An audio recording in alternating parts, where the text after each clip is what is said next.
Сәлем достар, сіздермен бірге Жансая. Бүгін біз сіздермен бірге духовкада дайындалатын сосиска в тесте дайындаймыз. Менің каналыма тіркелуді ұмытпаңыздар.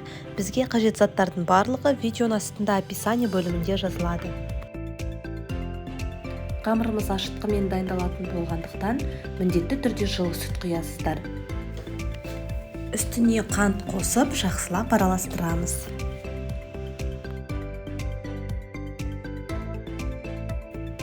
Тұзымызды қосып тағы да араластырамыз. Оның үстіне ашытқыны қосамыз. Ашытқының үстінен шамамен 150 грамдай ұнды електен өткізіп қосасыздар.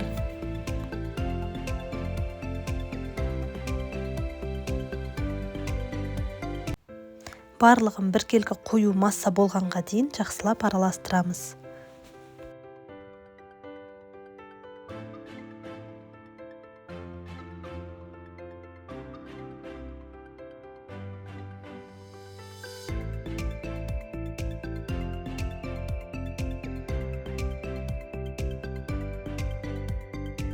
Бетін жауып 15-20 минутқа қойып қоясыздар. Осылай 20 минут өткеннен кейін ашытқының көмегімен жаңағы біздің дайын болған массамыз көпіріп тұрады.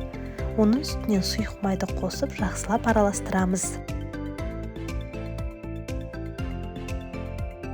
Қалған ұнымызды қосып қамырды илеп аламыз. Қамырдың ішінде ешқандай іртіктелген ұнның қалдықтары болмау керек, бір келкі болғанға дейін илейсіздер.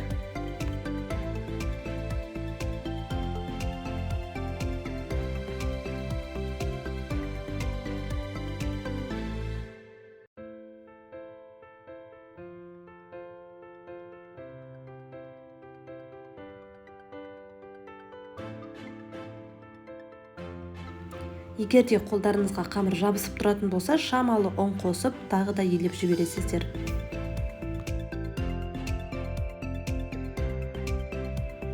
Маған қамырды осылай үстелдің үстінде илеген ыңғайлы. Өзіңіздің ыңғайыңызға қарай қамырды жақсылап илеп алсаңыз болғаны.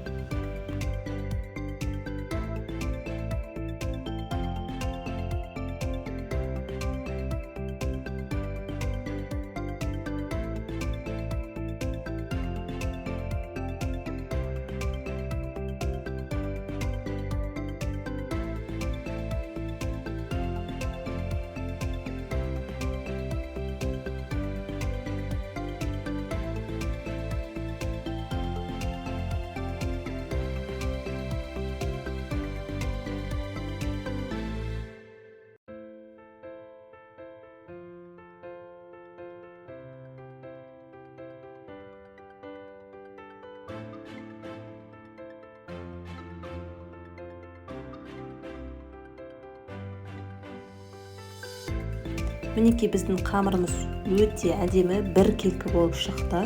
Осылай оны дөңгелетіп қоясыздар. Қамырдың бетіне шамалы ғана сұйық майды жағып, шұңқыр ыдысқа салып, бетін жауып, жылы жерге қойып қоямыз. Шамамен 1 сағатқа.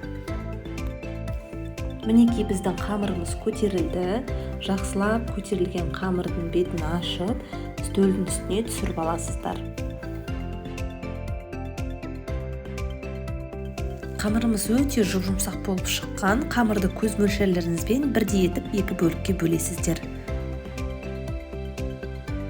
Қамырдың бір бөлігін алып, видеода көріп тұрғандарыңыздай үстелдің үстіне жайып аласыздар. Екінші бөлігінің беті кеуіп кетпес үшін шұңқыр ыдысқа салып, бетін пленкамен жауып қойсаңыздар болады. Немесе кез келген орамалмен жауып қойсаңыздар болады. Қамырымызды осылай бірдей етіп 8 бөлікке бөліп аласыздар. Сонда бізде бірінші қамырдан 8 бөлік шықса, екінші қамырдан 8 бөлік, барлығы 16 сосиска в тесте дайындауға болады. Әр қамырды осылай видеода көріп тұрғандарыңыздай дөңгелетіп қоясыздар.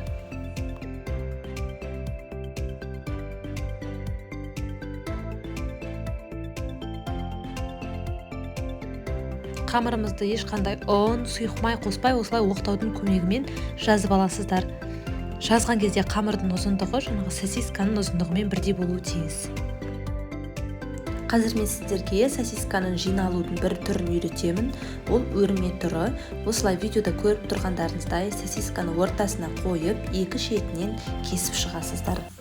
Видеода көріп тұрғандарыңыздай қамырды кезек-кезек екі шетінен ала отырып, қайырып, сосисканың үстіне қойып өріп шығасыздар. Қамырымызды тығыздамай бос қылып өре берсеңіздер болады. Себебі бізде қамыр ашытқымен болғандықтан ол көтерілген кезде жаңағы бос орындардың барлығын қамыр алып кететін болады.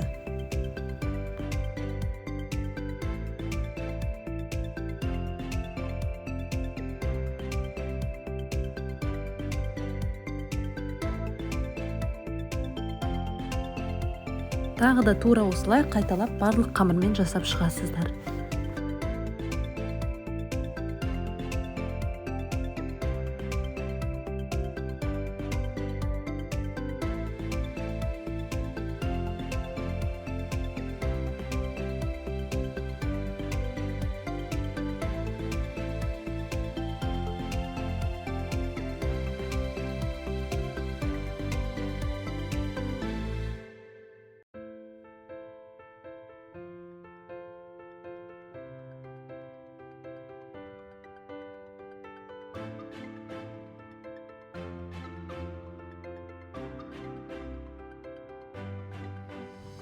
Енді екінші қамырымызды дайындаймыз. Тура бағанағыдай етіп, 8 бірдей бөлікке бөліп аласыздар.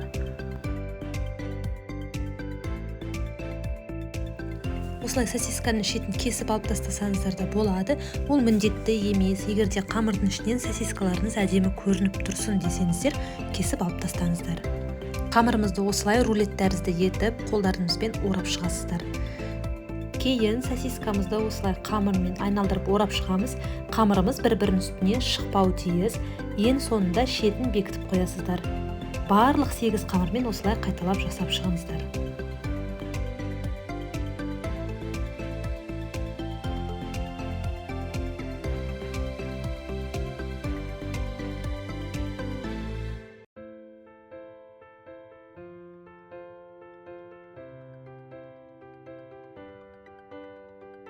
Қамырымыздың бетін осылай жұмыртқаның сарысымен жағысылап жағып шығасыздар.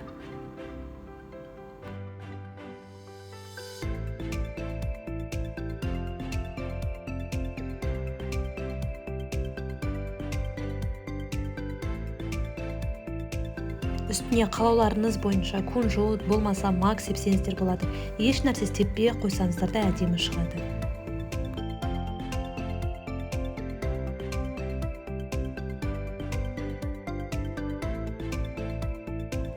180 градуста қызып тұрған пеште шамамен жарты сағат 40 минуттай пісіріп аласыздар. Беті осылай қызарып пісуі тиіс. Осымен біздің духовкада дайындалатын сосиска тестелеріміз дайын. Сіздерге дайындауға кеңес беремін. Менің каналыма тіркеліп кетуді ұмытпаңыздар.